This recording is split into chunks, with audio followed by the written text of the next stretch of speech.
Today, we are going to be doing a follow along upper body stretch. Do this post-workout or on rest days, and you're gonna prevent injury and improve your mobility and flexibility. To start off, you're gonna need a wall or a sturdy surface, and later on in the video, you're going to need a chair as well. So we're gonna be doing 5 stretches and holding each one for 30 seconds. And I'm gonna have a timer on the screen, so I'll let you know when to switch positions. Let's get started. Okay, so first you're gonna put your palm out, put it on your flat surface, and then you're just gonna twist. So I'm gonna start my timer.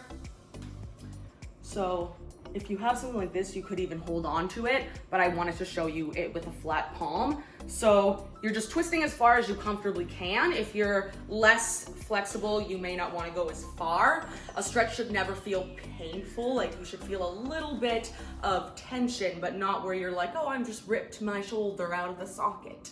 So yeah, we have a couple more seconds.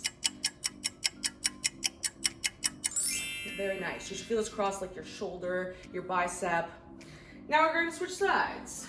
So get into position and start. You may also find that one side you feel like it's easier than the other side. Like sometimes one side is going to be more flexible. So yeah, and then just pull. Like I said, I can feel it in my chest a bit as well. Always breathe. Make sure you're standing up straight too, like don't be slouching. You have to like keep your shoulders back, so you're gonna get more out of it. Okay, switching positions. So next one, it's a single arm lat stretch. So you could do this on a wall, or you could even do it on like a higher table, or like I don't even know what this is called. Like, I know these are stairs. So what I'm gonna show it to you first, and then we'll start the timer. So you're just putting your hand up, and then I like to kind of stretch it to the side a little bit. So then, and then your same leg as your arm you're stretching is gonna be pointed out. So I'm gonna start the timer, and then I'll give some more form tips. So you can also vary what type of height, like of what surface you use. It doesn't have to, like, you could try a bit lower, you could try higher. The point is, again, that you're just trying to pull along your lat and really feel that stretch. And then you can kind of play around with the positioning. Like if I stretch more to the side, I feel it differently than say if I'm like this, then I feel it more like there. We are gonna be targeting a little bit more that type of area. Switch in another stretch, so keep that in mind and begin. So same thing, the foot that's on the arm that's up, you want your back leg, and then you can play around with it. Switch to the side a bit. I find this side, I feel tighter, so I don't stretch into it quite as much, because it kind of feels like my lat's gonna rip off or something. And we're almost there, I think. Okay. Whew, my back feels so nice. So now is when you're going to need a chair. I love this stretch. It's really good for the back and the shoulders. So what you're gonna do is grab your chair and put your elbows on the chair and keep them just straight. And then you can either put your hands like this or just behind your head, whatever feels more comfortable. And then you wanna kind of back up with your knees. And again, you're just gonna feel that through your shoulders, like your shoulder blades, your lats. And you can also make it more or less difficult depending on how deep you go. So I'm going to start the timer. So yeah, I can go into it a little bit more. And if I really squeeze my shoulder blades, it feels a little different than, like, say if I'm not. So again, you can really just like play around with the exact positioning.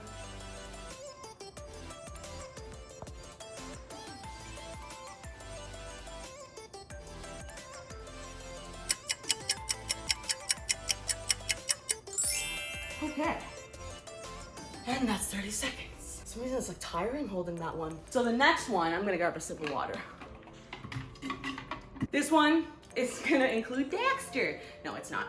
It's gonna include, it's like you're gonna even start to feel a little bit in your lower back as well, but it's also your whole upper body area. So what you're doing is you're going to cross your knee over, and then you want to put your, like, flop your other arm down. And the goal here is to have the shoulder touching the floor. So you want this to be touching the floor. So if you're not able to do that while keeping your leg on the floor, like right now my leg is kind of like, if I want my shoulder blade to be on the ground, then my knee goes up. And then if you put your knee down, then your shoulder blade goes up, and if you can't quite reach. So what you're gonna do in that case is put something under your knee just to prop it up. So it doesn't have to be a foam roller, it could be a book, a pillow, just something. So then you can twist, and then you're flat on the floor, and it just feels nicer. And with this side, I have a weird pain in my back, been like there for a while. So we're gonna start now. All right, so let's begin the stretch. So. Now, if your knee is only floating up just a little bit, then you don't have to put something under it. But if it's to the point where you don't feel stable and like you're rocking around, then it can be nice to put something underneath it.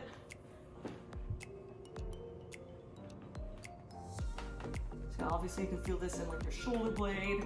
You also want to turn your head facing the arm that's flat on the ground. I forgot to mention that, because you're gonna feel the stretch more. Okay, so now we're gonna switch sides.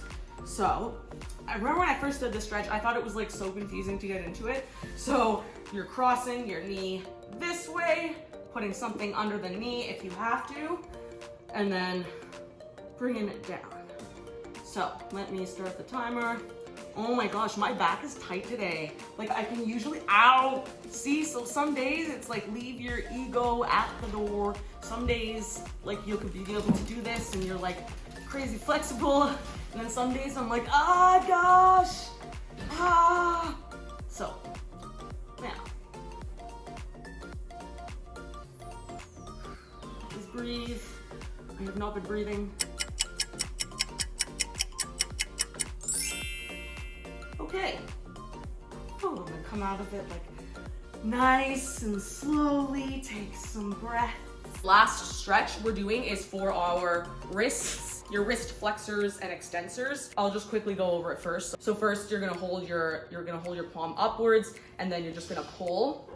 Okay, so I'm gonna start the timer and we're gonna hold. So you could do 30 seconds in each position, but what we're gonna do is just 30 seconds per hand. So if you find one part is particularly like more, what's the word? Is a nicer stretch for you. Like for example, doing this for me feels nice. Like I can kind of feel it along my wrist, and it's just like, it's very nice. So yeah, you kind of alternate, see which one feels like it needs more stretching. And of course you could always take some extra time. Okay, so that's 30 seconds. Let's switch. Okay, so now the same thing. So, yeah. So again, if you're like, especially if you're doing, ooh, actually this side feels really nice. My forearms are a bit tight from like doing some barbell, like holding on to some barbells. Even if you want to do like yoga, like all sorts of stuff, like it's just really beneficial. I don't stretch my wrists like this enough, so make sure you're doing it. Okay, that is going to conclude this video. So you can put this together with my other follow along stretch video. It's for lower body. So if you want a full body stretch, you can head on over there and combine the two, and you'll have a lovely stretch routine. And yeah, that is it. I will see you guys next Friday. Like and subscribe if you enjoyed the video. Goodbye. Bye.